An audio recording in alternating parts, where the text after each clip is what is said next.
College से graduate होते ही MC की खूबसूरत एक्स गर्लफ्रेंड उसे छोड़कर एक ऐसे मोटे आदमी के साथ चली जाती है जो 2.5 मीटर से भी ज्यादा लंबा था और लगभग 300 किलो का था। लेकिन उसकी जिंदगी तब पूरी तरह बदल जाती है जब उसे अचानक एकेडमी ऑफ आर्ट्स की कैंपस ब्यूटी सू यू फे का फोन आता है। दोनों सिर्फ एक ही बार चांस से एक बार में मिले थे। दोनों ने साथ में ड्रिंक की थी और नशे की हालत में एक होटल में रात गुजारी थी। उसके बाद से वो कभी दोबारा नहीं मिले। अब अचानक सू यू फेई उसे हॉस्पिटल आने के लिए कहती है क्योंकि वो बच्चों को जन्म देने वाली थी। डिलीवरी रिस्की थी, इसलिए डॉक्टर को कंसेंट फॉर्म पर फैमिली मेंबर के साइन चाहिए थे। एमसी पूरी तरह कंफ्यूज हो जाता है और मना कर देता है कि वो उसका फैमिली मेंबर नहीं है।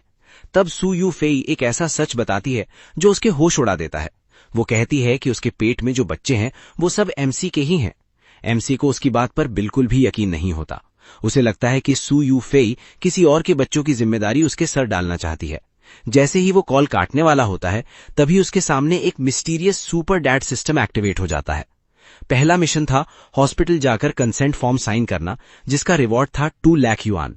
दूसरा मिशन था सू यू फेई के साथ डिलीवरी के दौरान रहना, जिसके रिवॉर्ड में बेबी सप्लाईज और फॉर्मूला मिलना था। तीसरा मिशन था बच्चों के नाम रखना और उसका रिवॉर्ड शैनशन में एक लग्जरी अपार्टमेंट था। एमसी को तब समझ आता है कि अगर सिस्टम एक्टिवेट हुआ है तो बच्चे सच में उसके ही होंगे।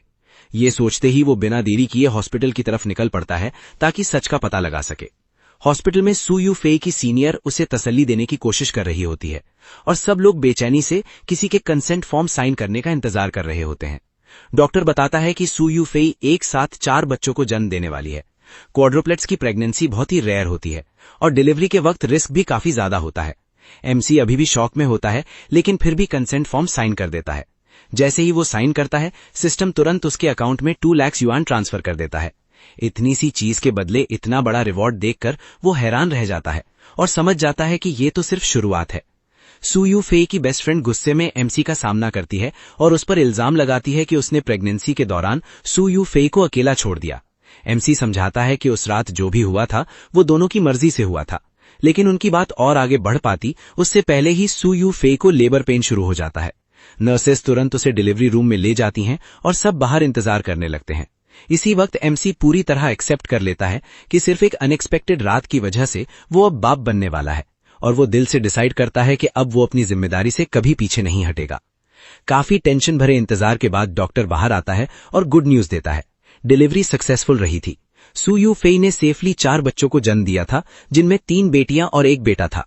वो बहुत थक चुकी थी, लेकिन मां और चारों बेबीज बिल्कुल हेल्दी थे। ये सुनकर एमसी सुकून की सांस लेता है और सू यू फेई से मिलने से पहले उसके लिए खाना और जरूरी सामान खरीदने का फैसला करता है। क्योंकि उसे न्यू मदर और न्यू बॉर्न बेबीज की केयर के बारे में कुछ भी पता नहीं था, इसलिए वो पेरेंटिंग के बारे में सर्च करना शुरू कर देता है। तभी सिस्टम उसे पोस्टपार्टम और न्यू बॉर्न केयर की एक कंप्लीट एनसाइक्लोपीडिया रिवॉर्ड के रूप में दे देता है। साथ ही सिस्टम ये भी बताता है कि जितना ज्यादा वो अपने बच्चों के साथ टाइम स्पेंड करेगा, उतने ही बेहतर रिवॉर्ड्स फ्यूचर में अनलॉक होंगे। जब एमसी आखिरकार सू यू फेई के रूम में जाता है तो सबसे पहले वो दिल से उसका शुक्रिया अदा करता है और उसे अपनी वाइफ कहकर बुलाता है। ये सुनकर सू यू फेई पूरी तरह शॉक हो जाती है, क्योंकि उसने कभी नहीं सोचा था कि एमसी उसके साथ रुकेगा।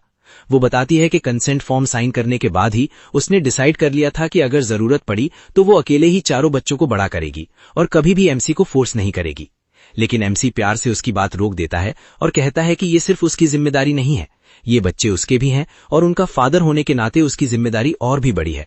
वो प्रॉमिस करता है कि अब वो दोनों मिलकर 4 बच्चों की परवरिश करेंगे, एक खुशहाल फैमिली बनाएंगे और वो कभी भी सू यू फेई का साथ नहीं छोड़ेगा। एमसी की ये बातें सुनकर सू यू फेई की आंखों में आंसू आ जाते हैं और आखिरकार वो उसकी सिंसेरिटी पर यकीन कर लेती है। जो लड़की कभी पूरे कैंपस की सबसे खूबसूरत ब्यूटी हुआ करती थी, डिलीवरी के बाद उसकी अपनी फैमिली ने ही उसका साथ छोड़ दिया था। लेकिन किस्मत ने डिलीवरी के इसी पल पर दोनों को दोबारा मिला दिया और 4 नन्हे बच्चों के साथ उन्हें एक नई जिंदगी और एक नई शुरुआत का मौका दे दिया। यूफे ने अभी एक साथ 4 बच्चों को जन्म दिया था। एमसी ने प्यार से उससे पूछा, यूफे, क्या अभी भी तुम्हारी बॉडी में दर्द हो रहा है? यूफे हल्का सा सर हिलाकर कहती है कि हाँ, अभी भी थोड़ा दर्द है, लेकिन पहले से काफी कम हो चुका है। इतनी लंबी सर्जरी के बाद उसे भूख लगी होगी, ये सोचकर एमसी उसके लिए खरीदा हुआ बॉक्स्ड मील निकालता है और कहता है कि उसका मन था वो खुद अपने हाथों से उसके लिए खाना बनाए। लेकिन जैसे ही यूफे खाना खाने वाली होती है, तभी एक नर्स उन्हें रोक देती है और समझाती है कि डिलीवरी के तुरंत बाद मदर्स को राइस या कोई भी हार्ड फूड नहीं खाना चाहिए। शुरू में उन्हें सिर्फ हल्का खाना जैसे राइस सूप या एग सूप लेना चाहिए। उसके बाद धीरे धीरे पॉरेज, नूडल्स और फिर नॉर्मल डाइट पर वापस आना चाहिए। एमसी को यह सब पहले से ही पता होता है क्योंकि सिस्टम ने उसे चाइल्ड केयर नॉलेज रिवॉर्ड में दी थी। लेकिन अपना सीक्रेट छुपाने के लिए वो बस इतना कहता है कि उसने ये सब पहले ही इंटरनेट पर रिसर्च कर लिया था। ये सुनकर यूफे मुस्कुराती और कहती है कि वो पहले से ही एक रिस्पॉन्सिबल फादर की तरह बिहेव कर रहा है। एमसी तुरंत बाहर जाकर यूफे के लिए सही खाना लेने निकल जाता है। ये सब देखकर यूफे की बेस्ट फ्रेंड हैरान रह जाती है और मजाक में कहती है कि ऐसा लग रहा है जैसे अब यहाँ सिर्फ वही आउटसाइडर बच गई हो।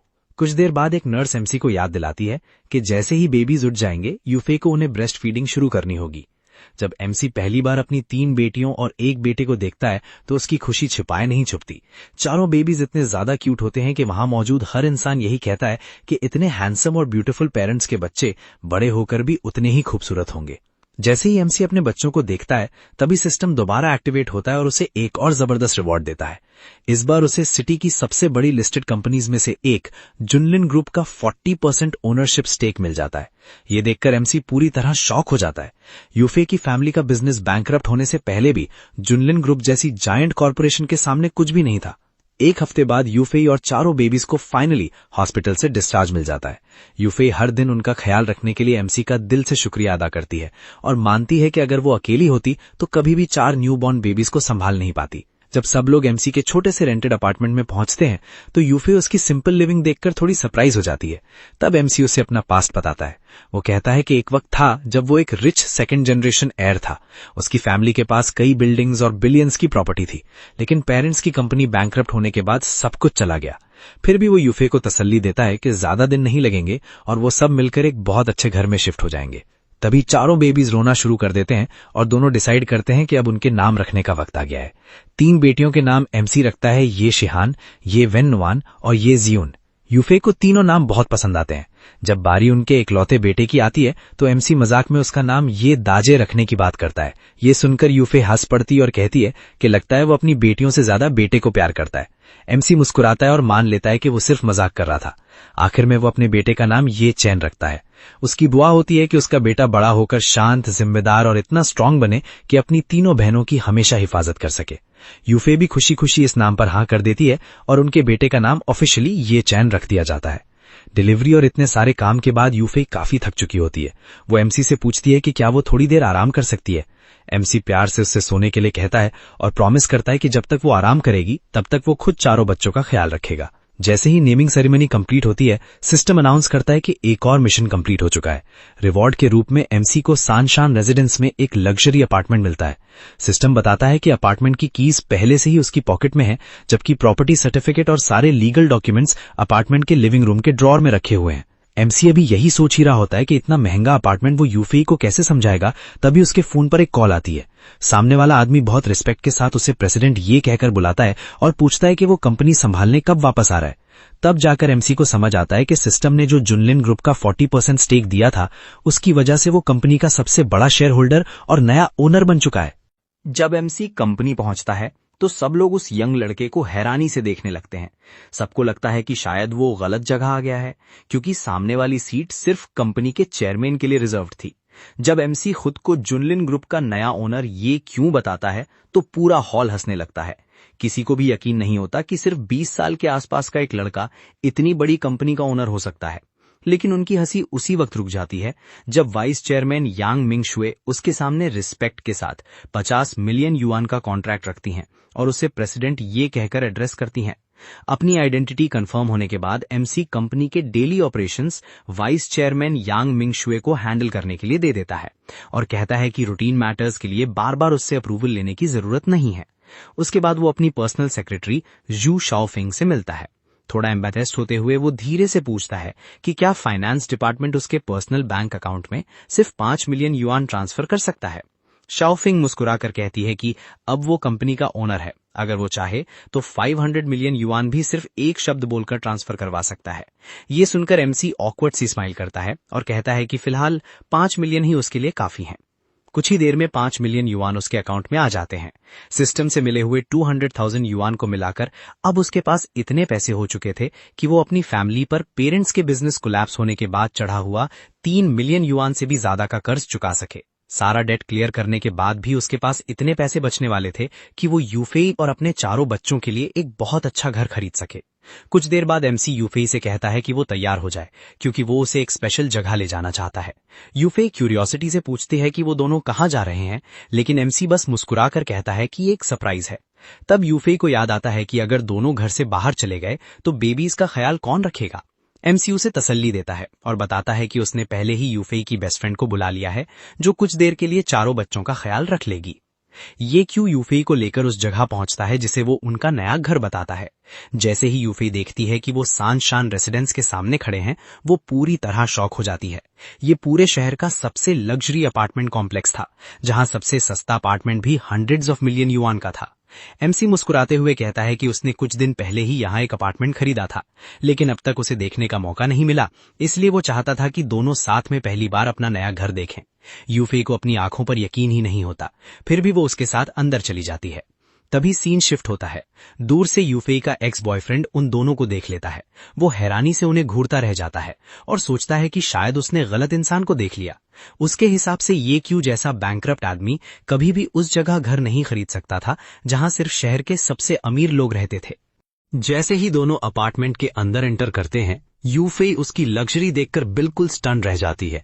सिर्फ कोर्टयार्ड ही 400 स्क्वायर मीटर से भी ज्यादा बड़ा था, जो फ्यूचर में उनके चारों बच्चों के खेलने के लिए एक परफेक्ट जगह थी।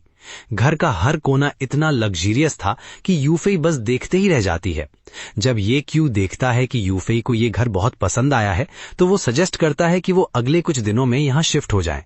लेकिन यूफेई थोड़ी वरीड होकर कहती है कि नए रेनोवेट हुए घर में फॉर्मेल्डिहाइड जैसे हार्मफुल केमिकल्स होते हैं, इसलिए आमतौर पर 1 साल तक घर खाली छोड़ना चाहिए। ये सुनकर ये क्यू उसे तसल्ली देता है कि अपार्टमेंट की रेनोवेशन 3 साल पहले ही कंप्लीट हो चुकी थी, इसलिए अब किसी भी टॉक्सिक केमिकल की टेंशन लेने की जरूरत नहीं है। ये सुनकर यूफेई सुकून की सांस लेती है और खुशी खुशी अगले ही दिन यहाँ शिफ्ट होने के लिए मान जाती है।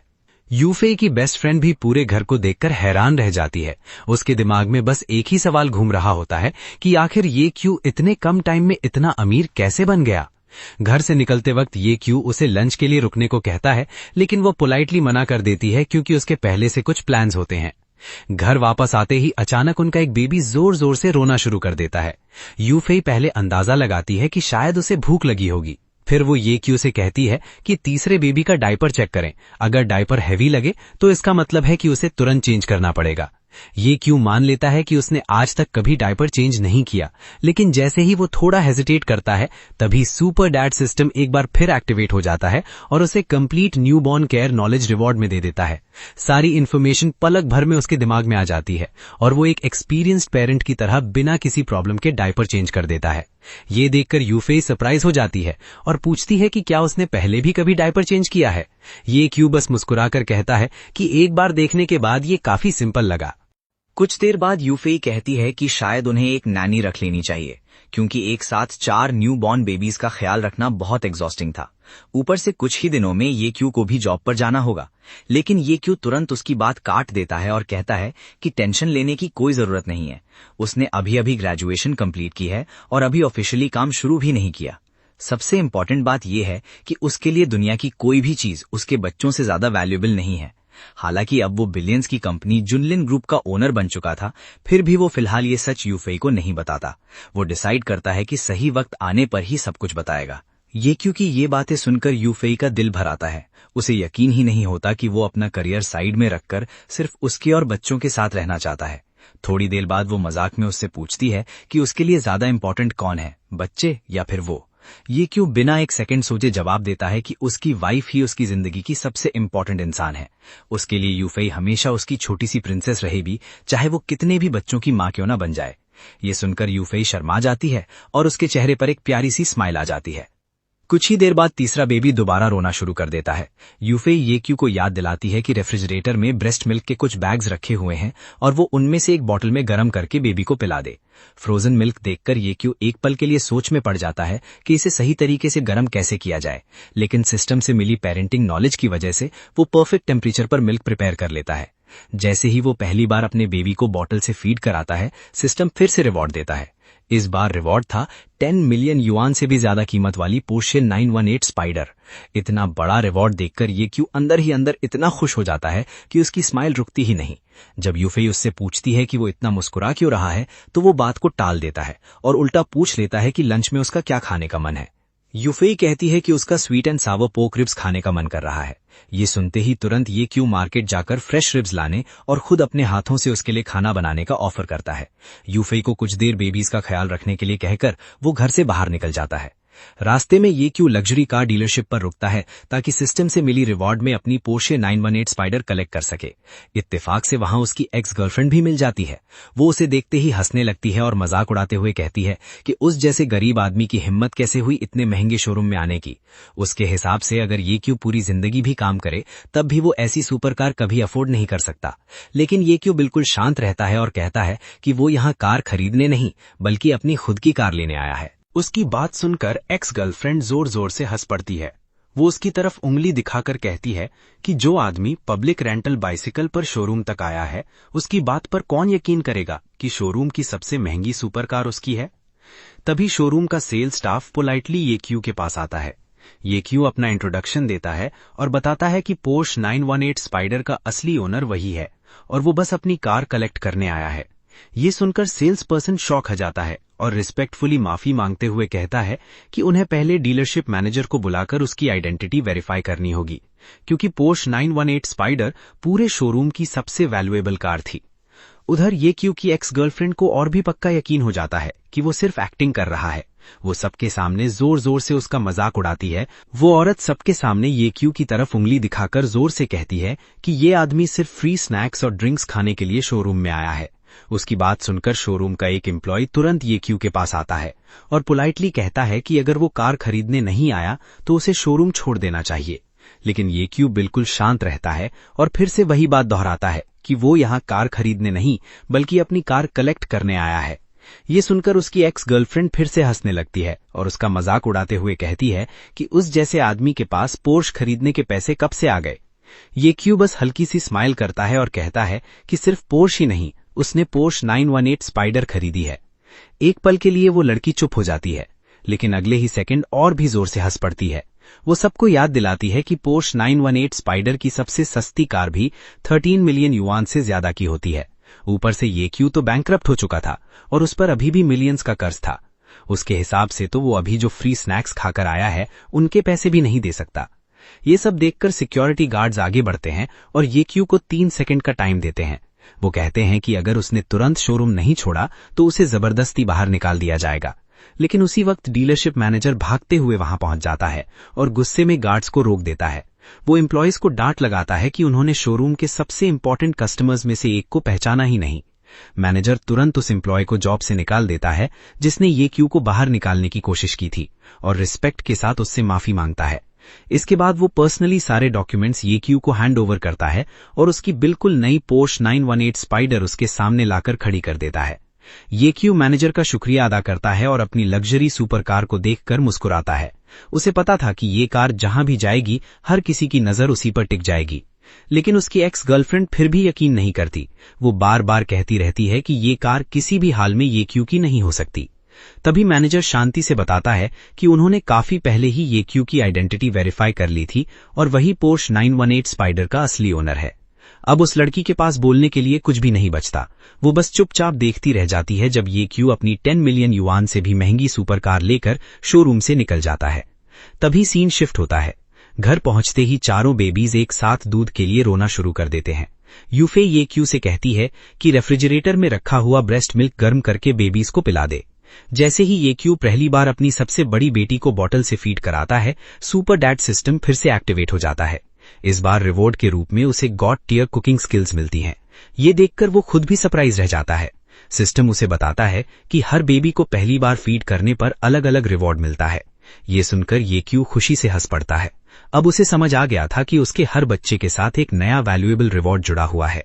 बेबीज को सुलाने के बाद ये क्यू सीधा किचन में चला जाता है ताकि सबके लिए लंच प्रिपेयर कर सके। कुछ देर बाद यूफे की बेस्ट फ्रेंड शी ची उनसे मिलने आती है। वो अपने होम टाउन से फ्रेश लोटस सीड्स लेकर आई होती है क्योंकि लोग मानते हैं कि ये नई माँ के लिए बहुत न्यूट्रिशियस होते हैं। यूफे खुशी से उसका शुक्रिया अदा करती है और उसे लंच के लिए रुकने का इनविटेशन देती है। बातों ही बातों में शीची को पता चलता है कि यूफे के रिकवरी पीरियड के दौरान हर दिन के 3 मील्स खुद ये क्यू बना रहा है। रस्ते में आते वक्त उसने रेजिडेंशियल एरिया में एक बहुत ही कूल पॉर्श 918 स्पाइडर भी देखी थी और वो उस कार की तारीफ किए बिना रह ही नहीं पा रही थी। थोड़ी ही देर में ये क्यू सबको डाइनिंग टेबल पर बुला लेता है। जैसे ही सब लोग टेबल पर रखे हुए खाने को देखते हैं, उनकी आंखें खुली की खुली रह जाती हैं। हर डिश सिर्फ ये क्यू ने अपने हाथों से बनाई होती है और उसकी खुशबू पूरे घर में फैल चुकी होती है। यूफे एक बाइट लेती है और तुरंत महसूस करती है कि उसकी कुकिंग पहले से भी कई गुना बेटर हो गई है। शीची भी पूरी तरह शॉक रह जाती है। उसके हिसाब से स्वीट एंड सार पॉर्क रिब्स इतनी टेस्टी थी कि उसने अपनी पूरी जिंदगी में कभी इतना डिलीशियस खाना नहीं खाया था। सब लोग इतना मजे से खाना खाते हैं कि प्लेट्स में लगभग कुछ भी नहीं बचता। खाली प्लेट्स देखकर यूफे ही मजाक में पूछती है कि उसने खुद कुछ खाया ही क्यों नहीं। ये क्यों हंसकर कहता है कि जब सबने इतने मजे से सारा खाना खत्म कर दिया तो उसके लिए बचा ही क्या था। बाद में जब यूफे बर्तन धो रही होती है तब वो चुपचाप पीछे से आकर ये क्यू को हक कर लेती है। ये क्यू थोड़ा कंसर्न्ड होकर उसे याद दिलाता है कि डॉक्टर ने डिलीवरी के बाद कम से कम 2 महीने तक नॉर्मल मैरिड लाइफ शुरू ना करने की सलाह दी थी। ये सुनकर यूफे मुस्कुराती है और कहती है कि उसका ऐसा कोई इरादा नहीं था, वो बस उसे हक करना चाहती थी। ये बात सुनकर ये क्यों इमोशनल हो जाता है। वो प्यार से यूफे को अपनी बाहों में भर लेता है और उसके लिए इतना सब कुछ सहने पर दिल से उसका शुक्रिया अदा करता है। तभी सीन शिफ्ट होता है। आंख झपकते ही 3 महीने बीत जाते हैं। इस दौरान ये क्यू कभी कभी जुनलिन ग्रुप जरूर जाता था, लेकिन अपना ज्यादा से ज्यादा वक्त घर पर ही यूफे और अपने चारों बच्चों के साथ बिताता था। यूफे की रिकवरी भी बहुत अच्छी होती है और उसकी फिगर दोबारा प्रेगनेंसी से पहले जैसी हो जाती है। उसे देखकर कोई भी यकीन नहीं करता कि वो पहले ही 4 बच्चों की मां बन चुकी है। एक सुबह ये क्यू देखता है कि यूफे तैयार हो रही है। वो उससे पूछता है कि वो कहाँ जा रही है। यूफे बताती है कि उसकी 3 महीने की मैटरनिटी लीव खत्म हो चुकी है और अब उसे वापस ऑफिस ज्वाइन करना होगा। ये सुनकर ये क्यू तुरंत मना कर देता है। वो कहता है कि उसके काम करने की कोई जरूरत नहीं है। वो आराम से उसका और चारों बच्चों का पूरा खर्चा उठा सकता है। उसकी बस एक ही ख्वाहिश है कि यूफे घर पर फैमिली के साथ खुशी से रहे। लेकिन यूफे अपनी बात पर टिकी रहती है। वो कहती है कि बच्चों की परवरिश सिर्फ एक इंसान की जिम्मेदारी नहीं होती, उसका भी फर्ज है कि वो फैमिली के लिए कंट्रीब्यूट करे। हर औरत का अपना करियर होना चाहिए और उसे पूरी तरह अपने हस्बैंड के पैसे पर डिपेंड नहीं रहना चाहिए। हालांकि ये क्यू अब टेंस ऑफ बिलियंस युआन की कंपनी का चेयरमैन बन चुका था, फिर भी यूफे को उसकी असली आइडेंटिटी के बारे में कुछ भी पता नहीं था। आखिर में ये क्यू उसकी जिद देखकर मान जाता है। उसके लिए सबसे जरूरी यूफे की खुशी थी और वैसे भी उसे पूरा यकीन था कि जब तक वो घर पर है तब तक वो अकेला ही अपने चारों बच्चों का अच्छे से ख्याल रख सकता है। तभी ये क्यू के फोन पर उसकी माँ का कॉल आता है। वो बहुत खुशी से बताती हैं कि कुछ ही दिनों में वो और उसके पापा घर वापस आ रहे हैं। अब उनकी फैमिली के सारे कर्ज पूरी तरह चुकाए जा चुके थे, इसलिए अब उन्हें छुपकर रहने की कोई जरूरत नहीं थी। अच्छी बात ये थी कि ये क्यू पहले ही उन्हें बता चुका था कि इतने पैसे उसने स्टॉक इन्वेस्टमेंट से कमाए हैं, वरना इतनी बड़ी दौलत का अचानक मिलना समझाना लगभग नामुमकिन था। ये क्यू मुस्कुराते हुए उनका घर वापस आने का वेलकम करता है और कहता है कि जब वो घर पहुंचेंगी तब उनके लिए एक बहुत बड़ा सरप्राइज भी तैयार होगा। फोन के दूसरी तरफ जैसे ही ये क्यू के पेरेंट्स को बेबीज के रोने की आवाज सुनाई देती है, वो दोनों एकदम शॉक हो जाते हैं। उसकी माँ एक्साइटमेंट से समझ जाती हैं कि वो ग्रैंड मदर बन चुकी हैं, जबकि उसके पापा को जब पता चलता है कि ये क्यू और यूफे के घर एक साथ 4 बेबीज आए हैं, जिनमें 3 बेटियां और 1 बेटा है, तो वो खुशी से हंस पड़ते हैं। इतने सारे मुश्किल वक्त देखने के बाद आखिरकार उनकी फैमिली की जिंदगी में सुकून वापस आ रहा था। कॉल खत्म करने से पहले उसकी माँ उसे याद दिलाती हैं कि बच्चों का अच्छे से ख्याल रखना और कभी भी उनके बेबी फॉर्मूला की कमी मत होने देना। ये क्यों मुस्कुराकर कहता है कि सब कुछ कंट्रोल में है। कुछ ही देर बाद शीची उदास चेहरा लेकर वापस आती है। उसने टियान यू ग्रुप के इंटरव्यू के लिए पूरा 1 हफ्ता तैयारी की थी, लेकिन फिर भी वो इंटरव्यू क्लियर नहीं कर पाई। ये लगातार तीसरी कंपनी थी जहां से उसे रिजेक्ट कर दिया गया था। अब उसका कॉन्फिडेंस टूटने लगा था और उसे लगने लगा कि शायद उसे कभी अच्छी जॉब ही नहीं मिलेगी। यूफे प्यार से उससे तसल्ली देती है और कहती है कि प्रॉब्लम उसकी एबिलिटी में नहीं है, बस अभी तक उसे सही अपॉर्चुनिटी नहीं मिली। ये क्यों क्यूरियोसिटी से उससे पूछता है कि उसने यूनिवर्सिटी में किस सब्जेक्ट से ग्रेजुएशन की थी। जब शीची बताती है कि उसने बिजनेस एडमिनिस्ट्रेशन पढ़ा है, तो ये क्यों के दिमाग में तुरंत जुनलिन ग्रुप का ख्याल आता है। वो कहता है कि कंपनी इस वक्त लार्ज स्केल पर रिक्रूटमेंट कर रही है और उसे वहां अप्लाई करना चाहिए। शीची कड़वी सी स्माइल के साथ सर हिला देती है। उसके हिसाब से जुनलिन ग्रुप शहर की सबसे बड़ी कंपनीज में से एक थी और वहां सिर्फ टॉप यूनिवर्सिटीज के स्टूडेंट्स को ही जॉब मिलती थी। वो एक ऑर्डिनरी 2nd ईयर यूनिवर्सिटी से ग्रेजुएट थी, इसलिए उसे लगता था कि उसका सिलेक्शन होना नामुमकिन है। ये क्यों मुस्कुराकर कहता है कि ऐसा बिल्कुल नहीं है। जुनलिन ग्रुप ऑर्डिनरी यूनिवर्सिटीज के टैलेंटेड स्टूडेंट्स को भी चांस देता है। इतना ही नहीं, इस वक्त एक्सटर्नल रिलेशंस मैनेजर की वैकेंसी भी खाली है जो उसके मेजर से परफेक्टली मैच करती है। पहले तो शीची को अपने ऊपर भरोसा नहीं होता, लेकिन जब उसे पता चलता है कि मिनिमम क्वालिफिकेशन सिर्फ कॉलेज डिप्लोमा है तो उसके अंदर फिर से उम्मीद जग जाती है। ये क्यों की बातों से मोटिवेट होकर वो डिसाइड करती है कि अगले दिन जुनलिन ग्रुप में इंटरव्यू जरूर देगी। उसकी हिम्मत बढ़ाने के लिए वो ये क्यों की शुक्रगुजार होती है और यूफे के डिनर इनविटेशन को एक्सेप्ट कर लेती है ताकि एक बार फिर उसके हाथ का बना हुआ डिलीशियस खाना खा सके। उसके बाद ये क्यों चुपके से अपनी सेक्रेटरी जो शाओफेंग को कॉल करता है। वो उससे ऑर्डर देता है कि अगर अगले 2 दिनों में चैन शीची नाम की कोई लड़की एक्सटर्नल रिलेशंस मैनेजर के इंटरव्यू के लिए आए तो उसका इंटरव्यू स्मूथली कंप्लीट करवाना। जो शाओफेंग ये सुनकर थोड़ी कंफ्यूज हो जाती है और मन ही मन सोचने लगती है कि कहीं शीची का उसके बॉस के साथ कोई स्पेशल रिलेशनशिप तो नहीं है, लेकिन फिर भी वो बिना कोई सवाल किए उसका ऑर्डर मान लेती है। बाद में ये क्यू और यूफे अपने चारों बेबीज को लेकर बाहर वॉक पर निकलते हैं। ये क्यू बड़े प्यार से बच्चों के साथ खेलता है। वो उन्हें हवा में हल्का सा उठाकर पकड़ता है, लेकिन पूरी तरह उनकी सेफ्टी का ध्यान रखता है। यूफे हंसकर उसे संभालने के लिए कहती है, लेकिन ये क्यू कहता है कि बच्चों को छोटी उम्र से ही हिम्मत सीखनी चाहिए। उसे अपने बेबीज के साथ इतनी खुशी से खेलते देखकर पूरा माहौल और भी वार्म और लाइवली हो जाता है। तभी उनमें से एक बेबी अचानक रोना शुरू कर देता है। उसे चुप कराने के लिए ये क्यू म्यूजिक चला देता है। जैसे ही ये होता है, सुपर डैड सिस्टम फिर से एक्टिवेट हो जाता है और इस बार उसे god tier musical knowledge reward में मिलती है। एक ही पल में वो म्यूजिक थ्योरी का मास्टर बन जाता है। इतना ही नहीं, सिस्टम उसके वोकल कॉर्ड्स को भी अपग्रेड कर देता है, जिसकी वजह से उसकी सिंगिंग वॉइस भी कमाल की हो जाती है। इतना जबरदस्त रिवॉर्ड मिलने के बाद ये क्यू के चेहरे पर फिर से स्माइल आ जाती है। जब यूफे पूछती है कि वो किस बात पर हंस रहा है तो वो हमेशा की तरह बात को टाल देता है। बाहर घूमते वक्त यूफे सजेस्ट करती है कि अब उन्हें बेबी फॉर्मूला खरीद लेना चाहिए, क्योंकि चारों बेबीज हर दिन पहले से ज्यादा दूध पीने लगे थे और उसका ब्रेस्ट मिल्क अब उनके लिए काफी नहीं था। ये क्यू भी इस बात से अग्री करता है। आखिर एक साथ 4 भूखे बेबीज को फीड करना आसान बात नहीं थी। जब वो बेबी स्टोर पहुंचता है तो उसे नोटिस होता है कि इस पैरेलल वर्ल्ड में फॉर्मूला के काफी ब्रांड्स के नाम उसकी प्रीवियस लाइफ से बिल्कुल अलग हैं। थोड़ा देखने के बाद वो एक इंपोर्टेड ब्रांड चूज करता है जिसकी एक कैन की प्राइस 1300 युआन होती है। बिना एक सेकंड सोचे वो स्टोर में रखी हुई सारी 12 कैन्स खरीद लेता है। इतनी बड़ी शॉपिंग देखकर कैशियर भी शॉक हो जाता है। तब ये क्यों हंसकर समझाता है कि 4 बेबीज मिलकर इन्हें बहुत जल्दी खत्म कर देंगे। 18,200 युआन पे करने के बाद वो स्टोर वालों से कहता है कि सारा फॉर्मूला सीधा सनशन रेजिडेंस वाले घर पर डिलीवर कर दिया जाए। शॉपिंग करते करते वो लोग एक पब्लिक सिंगिंग इवेंट के पास पहुंच जाते हैं। वहां कंटेस्टेंट्स जजेस के स्कोर के हिसाब से अच्छे खासे प्राइजेस जीत सकते थे। यूफे मजाक मजाक में ये क्यू को भी पार्टिसिपेट करने के लिए एनकरेज करती है। होस्ट उसके हाथ में माइक्रोफोन देकर स्टेज पर बुला लेता है। जब होस्ट पूछता है कि बैकग्राउंड म्यूजिक के लिए कौन सा गाना चलाया जाए तो ये क्यू बिल्कुल शांति से मना कर देता है और कहता है कि उसे किसी भी अकम्पनीमेंट की जरूरत नहीं है। ये सुनकर ऑडियंस सरप्राइज रह जाती है, क्योंकि बिना म्यूजिक के गाना गाना बहुत कम लोगों के बस की बात होती है। ये क्यू जानता था कि उसकी प्रीवियस लाइफ के बहुत से फेमस सॉन्ग्स इस पैरेलल वर्ल्ड में एग्जिस्ट ही नहीं करते। थोड़ी देर सोचने के बाद वो डिसाइड करता है कि आज वो ऐसा गाना गाएगा जो वहां मौजूद किसी भी इंसान ने पहले कभी नहीं सुना होगा। रिकॉर्डेड म्यूजिक चलाने के बजाय वो बस एक गिटार उधार मांगता है और अपनी अभी अभी मिली गॉड टियर म्यूजिकल नॉलेज से सबको हैरान कर देने की तैयारी कर लेता है। ये क्यू गिटार उठाता है और कहता है कि ये गाना बलून वो उस लड़की के नाम डेडिकेट करना चाहता है जिसे वो सबसे ज्यादा प्यार करता है।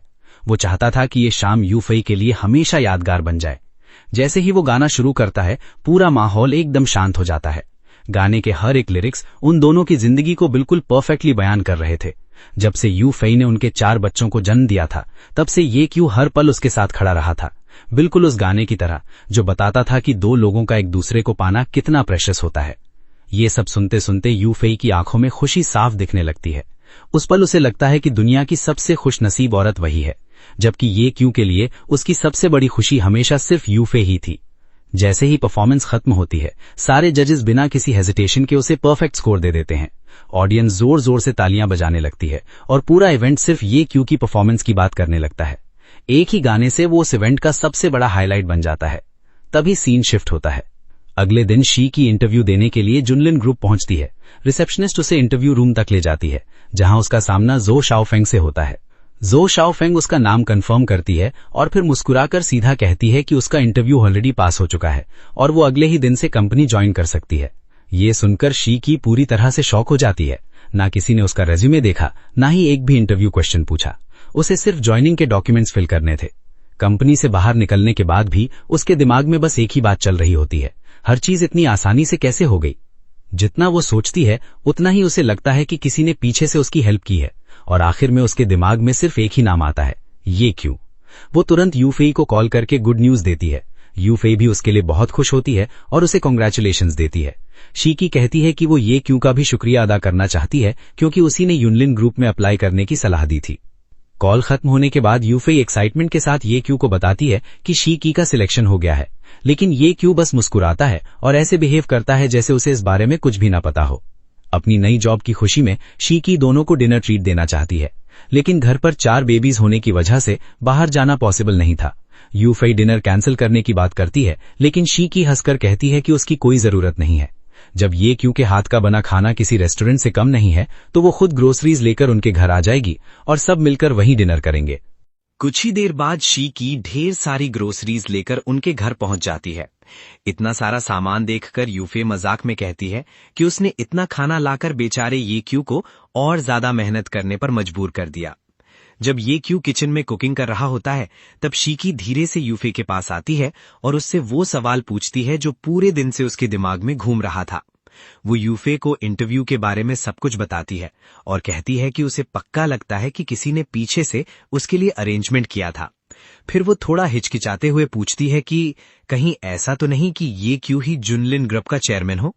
ये सुनकर यूफे जोर से हंस पड़ती है और इस बात को तुरंत मना कर देती है। वो कहती है कि ये क्यू ने खुद बताया है कि अभी तक उसने ऑफिशियली काम शुरू ही नहीं किया, और अगर वो वाकई टेंस ऑफ बिलियंस युआन की कंपनी का चेयरमैन होता तो फिर रोज घर पर बैठकर 4 बीबीज की देखभाल कैसे करता। थोड़ी देर सोचने के बाद शीकी भी मान जाती है कि उसकी बात में दम है। आखिर में वो यही सोचकर बात खत्म कर देती है कि शायद उसका सिलेक्शन सिर्फ एक लकी कोइंसिडेंस था। कुछ देर बाद ये क्यू डिनर तैयार कर लेता है और सबको डाइनिंग टेबल पर बुलाता है। शीकी दोनों को इतने प्यार से एक दूसरे के साथ देखकर मजाक में कंप्लेन करती है कि वो उसके सामने ही इतना रोमांस कर रहे हैं। यूफे भी हंसकर जवाब देती है कि अगर शीकी को इतनी क्यूरियोसिटी है तो आज रात यहीं रुक जाए और सब कुछ खुद देख ले। ये सुनकर दोनों बेस्ट फ्रेंड्स एक दूसरे को छेड़ते हुए जोर जोर से हंसने लगती हैं। शाम होते होते तेज बारिश शुरू हो जाती है। शीकी को अकेला घर जाते देख यूफे को उसकी सेफ्टी की टेंशन होने लगती है। वो ये क्यू से कहती है कि वो उसे कार से घर छोड़ाए।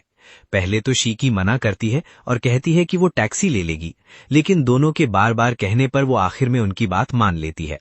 तभी सीन शिफ्ट होता है। अगली सुबह ये क्यू के पास उसकी माँ का फोन आता है।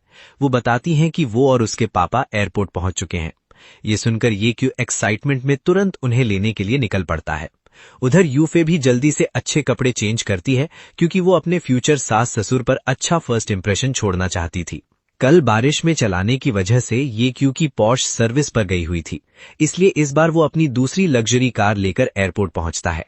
इतनी महंगी कार देखकर उसके पेरेंट्स पूरी तरह हैरान रह जाते हैं। सिर्फ कुछ महीनों में उनके बेटे ने न सिर्फ मिलियंस का कर्ज चुका दिया था, बल्कि कई मिलियन युआन की लग्जरी कार भी खरीद ली थी।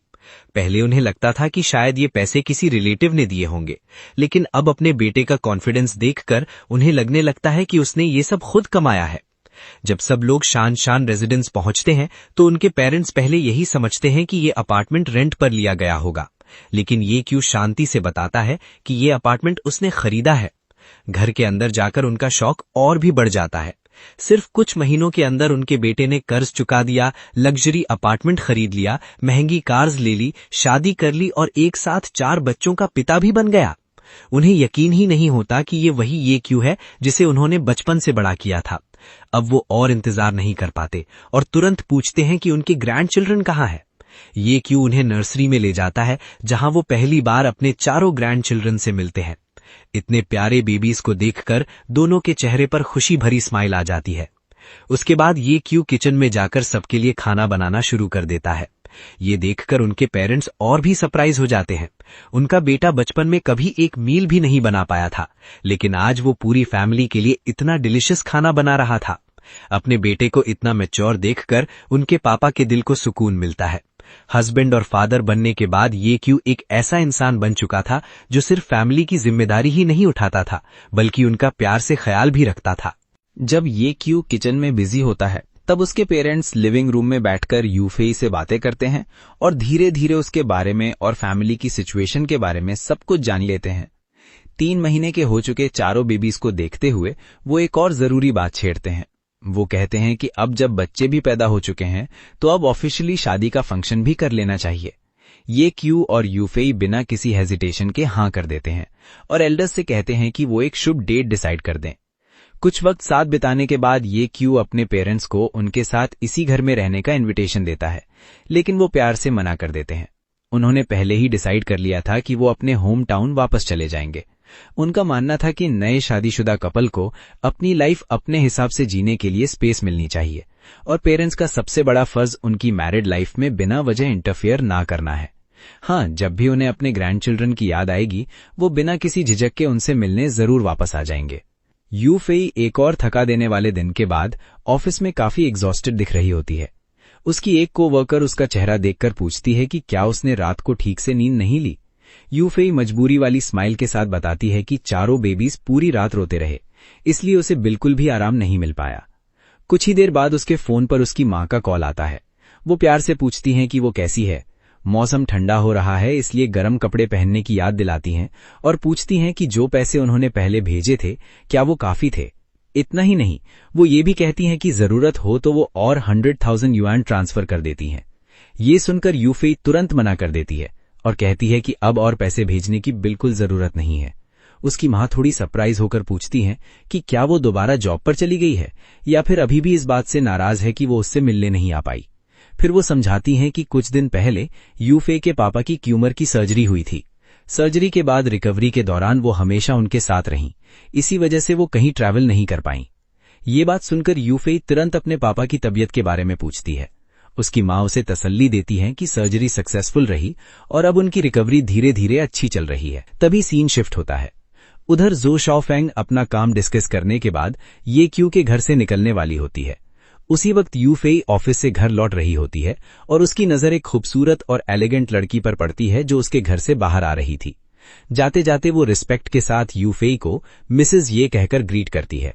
ये सब देखकर यूफेई के मन में तुरंत शक पैदा हो जाता है। जैसे ही वो घर के अंदर आती है वो सीधा ये क्यू से सवाल करने लगती है। मजाक वाले अंदाज में कहती है कि अगर वो थोड़ी देर से घर आती तो पता नहीं यहाँ क्या क्या हो जाता। ये क्यू तुरंत समझ जाता है कि यूफेई ने गलत समझ लिया है, इसलिए वो जल्दी से एक्सप्लेन करता है कि वो सिर्फ उसकी सेक्रेटरी थी। ये सुनकर यूफेई एकदम चुप हो जाती है। उसे तो ये तक नहीं पता था कि ये क्यू की कोई कंपनी भी है और उसकी सेक्रेटरी भी। उसके कंफ्यूज चेहरे को देखकर ये क्यू आखिर सच का एक हिस्सा बता देता है। वो कहता है कि कई साल पहले उसने चुपके से कुछ पैसे इन्वेस्ट किए थे जिसके बारे में उसने अपने पेरेंट्स को भी नहीं बताया था। धीरे धीरे वो उस कंपनी का सबसे बड़ा शेयर होल्डर बन गया, लेकिन इतना सुनने के बाद भी यूफेई को पूरी तरह यकीन नहीं होता। उसके दिमाग में बस एक ही सवाल था कि अगर वो सिर्फ सेक्रेटरी थी तो फिर वो हमारे घर क्यों आई थी। ये क्यों तुरंत बात क्लियर करता है और बताता है कि जो शाओफेंग सिर्फ बेबी पाउडर देने आई थी क्योंकि बच्चों को हीट रैश हो गया था। उसी वक्त उनमें से एक बेबी रोना शुरू कर देता है और उसके शरीर पर रैश देखकर यूफेई सच में घबरा जाती है, लेकिन ये क्यू बिल्कुल शांति से उसे तसल्ली देता है। वो कहता है कि नहाते वक्त वो मेडिकेटेड बेबी पाउडर यूज करेगा और कुछ ही ट्रीटमेंट्स के बाद रैश पूरी तरह ठीक हो जाएगा। जैसे ही ये क्यू प्यार से एक बेबी की आंखों को साफ करता है तभी सुपर डैड सिस्टम फिर से एक्टिवेट हो जाता है। इस बार उसे आईज ऑफ इनसाइट नाम की एक पावरफुल एबिलिटी मिलती है। इस स्किल की मदद से वो सच और झूठ में फर्क कर सकता था, नकली और असली करेंसी को पहचान सकता था, ओरिजिनल एंटीक्स को आइडेंटिफाई कर सकता था और किसी भी इंसान के इरादे अच्छे हैं या बुरे ये भी समझ सकता था। इतनी जबरदस्त एबिलिटी मिलते ही वो कुछ पल के लिए सरप्राइज रह जाता है। जब यूफेई उससे पूछती है कि क्या हुआ तो वो बस इतना कहता है कि बेबी की आंख में गिरा हुआ एक आईलैश निकाल रहा था। शाम को यूफेई उसे डिनर के लिए बुलाती है। खाना खाते वक्त वो कहती है कि अगले दिन उन्हें उसके पेरेंट्स से मिलने चलना चाहिए ताकि ये च्यू ऑफिशियली उनसे मिल सके।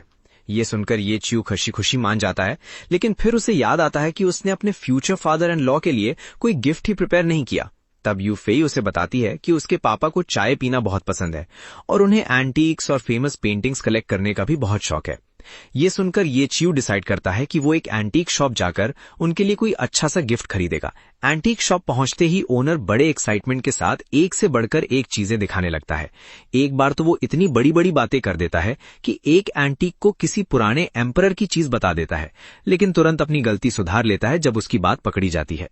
इसके बाद वो ये च्यू को एक फेमस पेंटिंग दिखाता है और दावा करता है कि ये एक मशहूर मास्टर की ओरिजिनल पेंटिंग है, इसीलिए वो उसके बदले 30,000 युआन मांगता है।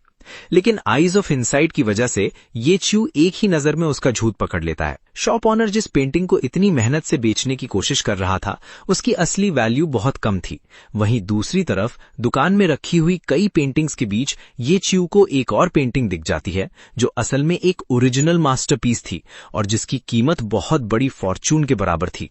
ये देखकर वो अंदर ही अंदर मुस्कुराता है और बिना कुछ कहे वही ओरिजिनल पेंटिंग चूज कर लेता है।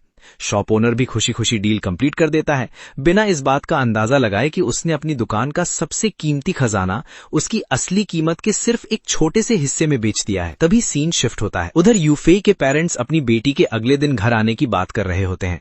यूफेई के पापा अभी भी पुरानी बातों को लेकर गुस्से में थे। उन्हें याद था कि जब यूफेई प्रेग्नेंट हुई थी तब उन्होंने गुस्से में उसे घर से निकाल दिया था, क्योंकि उन्हें लगता था कि ये च्यू ने उनकी बेटी का फ्यूचर बर्बाद कर दिया है और अब तो वो एक साथ 4 बच्चों की मां भी बन चुकी थी। हालांकि वो अभी भी सख्त शब्दों में बात करते थे, लेकिन उनकी वाइफ प्यार से उन्हें समझाती हैं कि दिल से वो अपनी बेटी को कब का माफ कर चुके हैं। आखिर यूफेई उनकी लाडली बेटी ही थी और अब इतने सालों तक पुरानी बातों को पकड़कर पूरी फैमिली को अलग रखने का कोई मतलब नहीं था। अगला दिन धीरे धीरे पास आ रहा था और ये च्यू अपने फ्यूचर फादर इन लॉ से मिलने को लेकर काफी नर्वस था। उसके चेहरे पर पसीना देखकर यूफेई हंस पड़ती है और मजाक में कहती है कि इतना डरने की जरूरत नहीं है, उसके पापा उसे खा तो नहीं जाएंगे। जब ये च्यू और यूफेई उसके पेरेंट्स के घर पहुंचते हैं तब यूफेई के पापा का गुस्सा तुरंत फूट पड़ता है। जैसे ही उनकी नजर ये च्यू पर पड़ती है, वो गुस्से में उसे घर से बाहर निकलने को कहते हैं और पूछते हैं कि उसने पहले उनकी बेटी को अकेला क्यों छोड़ दिया था। इससे पहले की बात और बढ़ती, यूफेई अपने पापा को याद दिलाती है कि पहले वो अपने 4 ग्रैंड चिल्ड्रन को तो देख लें। ये सुनकर बुजुर्ग कपल का ध्यान तुरंत बेबीज की तरफ चला जाता है। जैसे ही वो अपने प्यारे प्यारे ग्रैंड चिल्ड्रन को गोद में उठाते हैं, उनका सारा गुस्सा धीरे धीरे पिघलने लगता है। मौका देखकर यूफेई की मां धीरे से ये च्यू को बताती हैं कि पिछले 1 साल से उनके हस्बैंड चाहे कितना भी जिद्दी बने रहे हों, लेकिन अंदर ही अंदर वो अपने किए पर काफी पहले से पछताते थे। बस अपनी ईगो की वजह से वो ये बात कभी मान नहीं पाए। थोड़ा शांत होने के बाद यूफेई के पापा पहली बार ये च्यू को ध्यान से देखते हैं। हैंडसम पर्सनैलिटी, शरीफ नेचर और उसका रिस्पेक्टफुल बिहेवियर देखकर उन्हें समझ आ जाता है कि आखिर उनकी बेटी ने हर हाल में इसी लड़के का साथ क्यों चुना था। इसके बाद ये च्यू रिस्पेक्ट के साथ उनके लिए लाए हुए गिफ्ट्स देता है। उसे पता था कि उसके फादर इन लॉ को एंटीक्स का बहुत शौक है, इसलिए वो उन्हें एक पेंटिंग गिफ्ट करता है और बताता है कि ये तांग भोगू की spring dwelling in the mountains की कॉपी है। हालांकि यूफेई के पापा ऊपर से कहते हैं कि ये सिर्फ एक रेप्लिका है, लेकिन उनके चेहरे की खुशी साफ बता रही थी कि उन्हें ये गिफ्ट बहुत पसंद आया। कुछ देर बाद यूफेई की मां ग्रोसरीज खरीदने बाहर चली जाती हैं और घर पर सिर्फ यूफेई के पापा चारों बेबीज का ख्याल रखने लगते हैं। लेकिन ज्यादा देर नहीं होती कि एक साथ 2 बेबीज रोना शुरू कर देते हैं। वो इतने कंफ्यूज हो जाते हैं कि पहले किस बेबी को चुप कराएं उन्हें समझ ही नहीं आता। तब ये च्यू मुस्कुराते हुए आगे बढ़ता है और बड़े आराम से दोनों बेबीज को संभाल लेता है।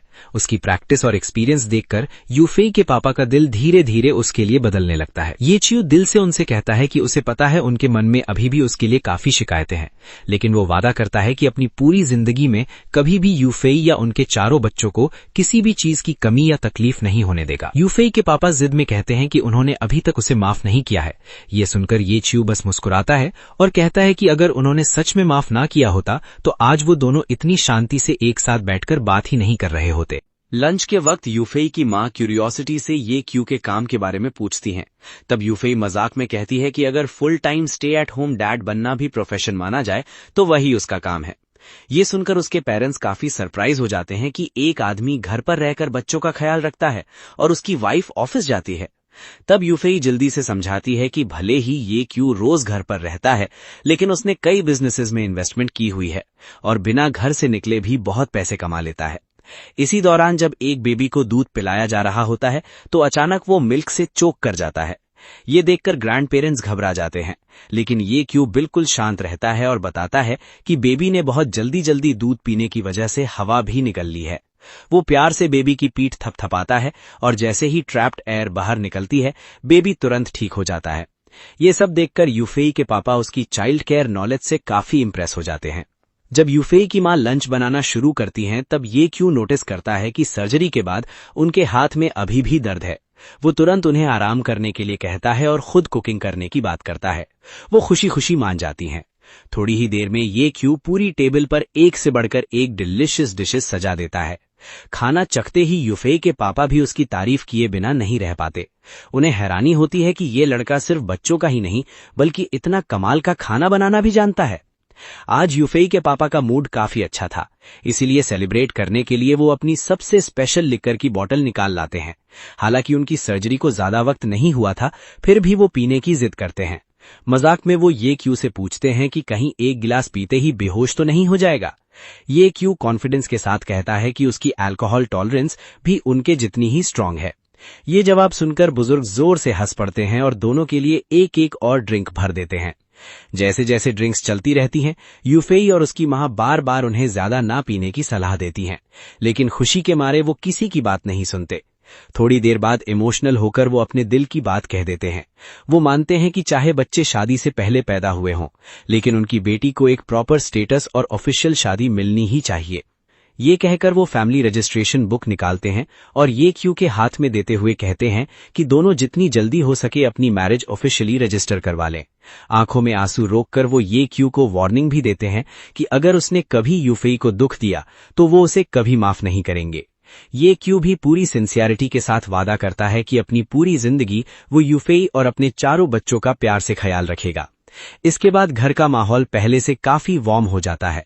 यूफेई के पापा ऑफिशियली अपनी बेटी की जिम्मेदारी ये क्यू को दे देते हैं और फिर एक और जरूरी सवाल पूछते हैं कि शादी कब करने का प्लान है। ये क्यू रिस्पेक्ट के साथ कहता है कि डेट डिसाइड करने का हक उनका है।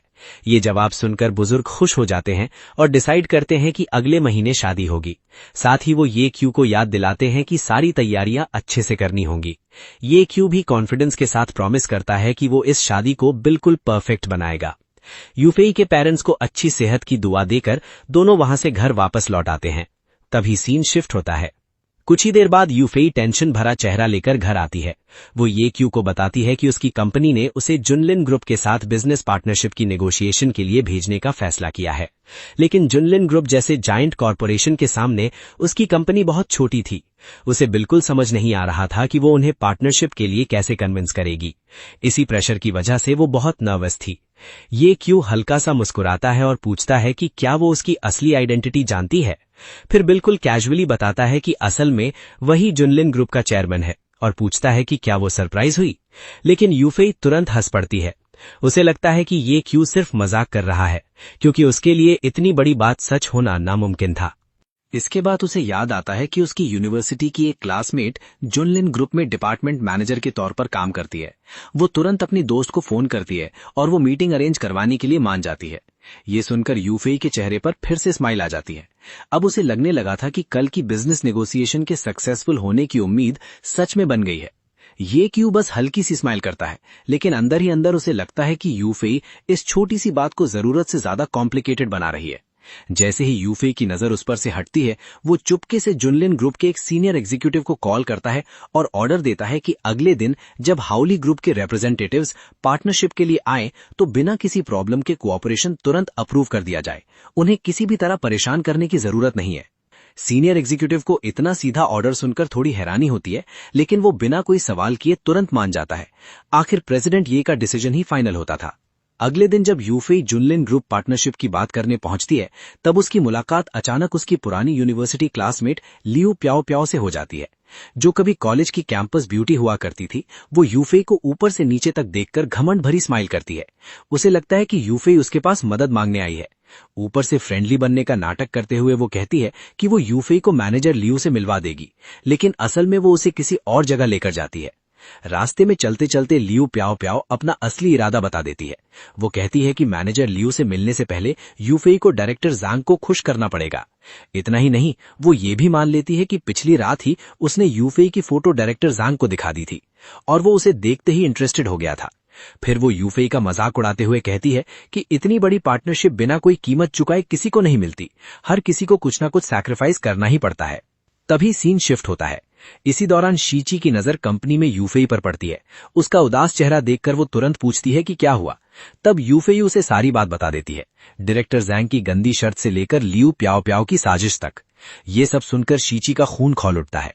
उसे यकीन ही नहीं होता कि ऑफिस में इतना शरीफ बनने वाला आदमी अंदर से इतना घटिया हो सकता है। वो तुरंत यूफेई को वार्निंग देती है कि आज के बाद डायरेक्टर जैंग और लियू प्याओ प्याओ दोनों से हमेशा दूर रहना। उधर डायरेक्टर जैंग और लियू प्याओ प्याओ को पूरा यकीन होता है कि यूफेई के पास उनकी बात मानने के अलावा कोई और ऑप्शन नहीं है, इसलिए वो जानबूझकर उसे बहुत देर तक वेट करवाते हैं और फिर झूठ बोलते हैं कि बाकी सब चले गए हैं। उन्हें लगता था कि अब यूफेई मजबूरी में उनकी शर्त मान लेगी। डायरेक्टर जैंग बड़े कॉन्फिडेंस के साथ कहता है कि अगर यूफेई उसकी कंडीशंस मान जाए तो वो मैनेजर लियू की तरफ से तुरंत कोऑपरेशन एग्रीमेंट साइन कर देगा। लेकिन यूफेई कुछ बोल पाती उससे पहले ही जो शाओफेंग अचानक रूम के अंदर आ जाती है। अंदर आते ही वो सीधा डायरेक्टर जैंग से पूछती है कि एक छोटा सा डिपार्टमेंट डायरेक्टर कब से मैनेजर लियू की तरफ से फैसला लेने लगा। उसी वक्त शीची भी आगे बढ़कर पूरी सच्चाई बता देती है। वो बताती है कि डायरेक्टर जैंग ने अपनी पोजीशन का गलत फायदा उठाया और उसकी फ्रेंड पर गंदी और अनरीजनेबल कंडीशंस थोपने की कोशिश की। डायरेक्टर जैंग को सफाई देने का एक भी मौका दिए बिना जो शाओफेंग तुरंत अनाउंस कर देती है कि इसी वक्त से डायरेक्टर जैंग और लियू प्याओ प्याओ दोनों को कंपनी से निकाला जाता है। यह सुनकर डायरेक्टर जैंग घबरा जाता है और हाथ जोड़कर एक और चांस मांगने लगता है। वो कहता है कि उसके ऊपर मिलियंस युआन का होम लोन चल रहा है और अगर जॉब चली गई तो वो बर्बाद हो जाएगा। लेकिन जो शाओफेंग के चेहरे पर जरा भी रहम नहीं आता। वो सीधा ऑर्डर देती है कि दोनों अपना सामान पैक करें और इसी वक्त कंपनी छोड़कर चले जाएं। इन दोनों से निपटने के बाद जो शाओफेंग रिस्पेक्ट से यूफेई से माफी मांगती है और खुद मैनेजर लियू को बुलाती है। इसके बाद जुनलिन ग्रुप और हाउली ग्रुप के बीच कोऑपरेशन एग्रीमेंट बिना किसी और प्रॉब्लम के सक्सेसफुली साइन हो जाता है। जब यूफेई घर लौटकर आती है तो वो एक्साइटमेंट के साथ येक्यू को बताती है कि पार्टनरशिप फाइनली अप्रूव हो गई है। साथ ही जुनलिन ग्रुप में हुआ पूरा इंसिडेंट भी डिटेल में सुना देती है। ये सब सुनकर येक्यू के अंदर गुस्सा भर जाता है। वो चुपचाप दिल में कसम खाता है कि आज के बाद कोई भी उसकी वाइफ या उसके बच्चों को परेशान करने की हिम्मत नहीं करेगा। तभी सीन शिफ्ट होता है। अगली सुबह येक्यू यूफेई को एक सरप्राइज देता है और उसे सिविल अफेयर्स ब्यूरो ले जाता है। यूफेई को लगता है कि शायद वो सिर्फ घूमने निकले हैं, लेकिन येक्यू मुस्कुराकर बताता है कि आज वो ऑफिशियली अपनी मैरिज रजिस्टर करने आए हैं। आज से दोनों कानूनी तौर पर हस्बैंड और वाइफ बन जाएंगे। सारी फॉर्मेलिटीज कंप्लीट करने के बाद दोनों खुशी खुशी साथ में फोटोज खिंचवाते हैं। यूफेई तुरंत अपना मैरिज सर्टिफिकेट सोशल मीडिया पर पोस्ट करती है और लिखती है कि आज से वो ऑफिशियली मिसेज ये बन गई है। उसके बाद वो येक्यू से पूछती है कि उसने कैप्शन में ये क्यों लिखा है कि आसमान ने उस पर बहुत मेहरबानी की है। येक्यू प्यार से मुस्कुराता है और कहता है कि उसकी जिंदगी का सबसे बड़ा गिफ्ट यूफेई से मिलना ही था। घर लौटते वक्त दोनों को अचानक याद आता है कि वो अपने चारों बेबीज को फैमिली के पास छोड़कर आए हैं। जैसे ही घर पहुंचते हैं पता चलता है कि चारों बेबीज को डायरिया हो गया है। ये देखकर घर के सब लोग टेंशन में आ जाते हैं। यूफेई की मां खुद को दोष देने लगती हैं और कहती हैं कि शायद उनसे बच्चों का ठीक से ध्यान नहीं रखा गया। वो तुरंत बेबीज को हॉस्पिटल ले जाने की सलाह देती हैं, लेकिन येक्यू बिल्कुल शांत रहता है।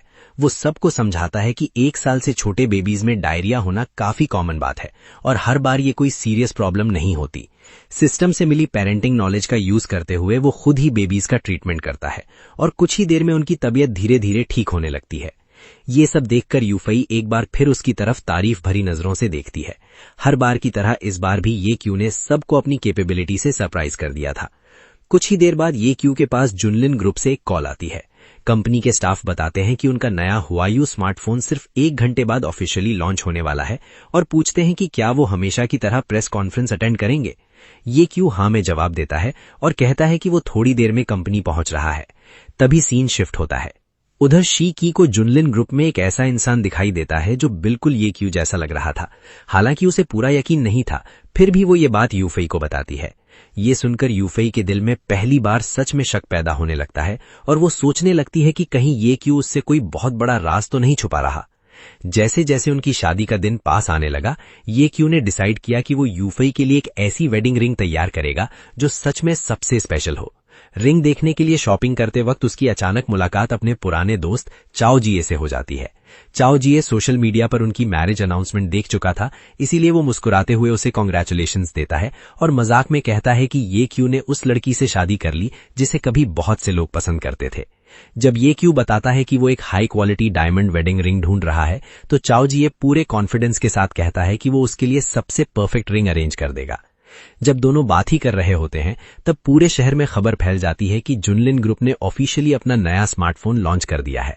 हालांकि उसकी प्राइस 10,000 युआन थी, लेकिन उसका फ्यूचरिस्टिक होलोग्राफिक डिस्प्ले देखते ही इंटरनेट पर हंगामा मच जाता है। हर कोई उसके इनोवेटिव डिजाइन की तारीफ करने लगता है।